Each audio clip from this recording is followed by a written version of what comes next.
大家好，我是张许文文。今天我带大家来认识一种新的植物。这种植物呢，它因为它的根嘛长得特别像那种蜈蚣，所以呢，它的名字呢，也和这个蜈蚣有关，叫做短叶水蜈蚣。我们一起来认识一下这种植物吧。我们挖一颗给大家看一下。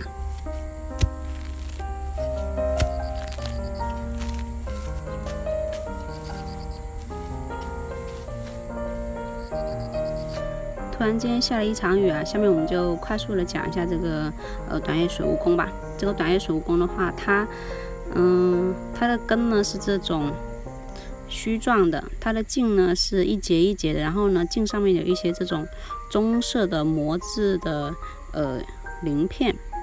它每一节上面呢都有一根杆。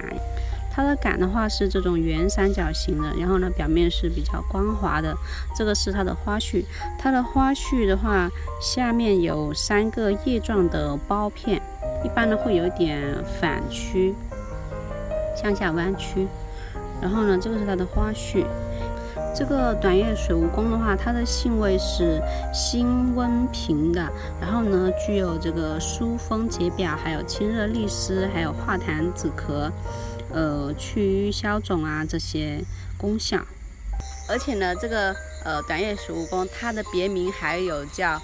散寒草啦、疟疾草啦，还有这个发汗草。从它的名字呢就可以知道它的功效，它呢就是可以散寒、发汗，还有这个治疗这些疟疾这方面的一些疾病的。在我们这边呢，小孩子得了风寒感冒，就可以用这个水蜈蚣来煮水给它洗澡。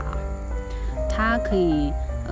用于这个风寒感冒，然后呢，有时候呢可能会有一些头背啊有点降痛，这种都可以用这个来煮水给它洗。那么除此之外呢，这个水蜈蚣呢还可以用于这个风寒方面的一些咳嗽。这个咳嗽它可以配伍这个生姜一起，然后呢加上一些红糖一起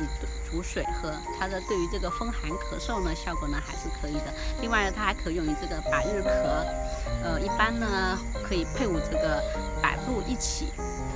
疗效呢还是可以的。之前我们也说过，这种以形制形的原则，这种植物的话，它长得特别像这个蜈蚣，也像人体的经脉，所以它其实是有这个舒筋活络的一个功效。它呢就可以用于这个筋骨疼痛啊，还有一些跌打损伤啊这方面的一些治疗。那么最后这个水蜈蚣呢，它还可以用于这个皮肤瘙痒啦，还有风湿性关节炎啊，还有这个毒蛇咬伤这方面的一些治疗。用法就是把它打烂了敷在患处，它呢也是有一定的效果的。用在这个跌打损伤的时候呢，可用这个水蜈蚣打烂了，然后呢用酒冲它，然后呢这个酒的汁呢是可以拿来内服的，它的渣呢，然后呢再拿来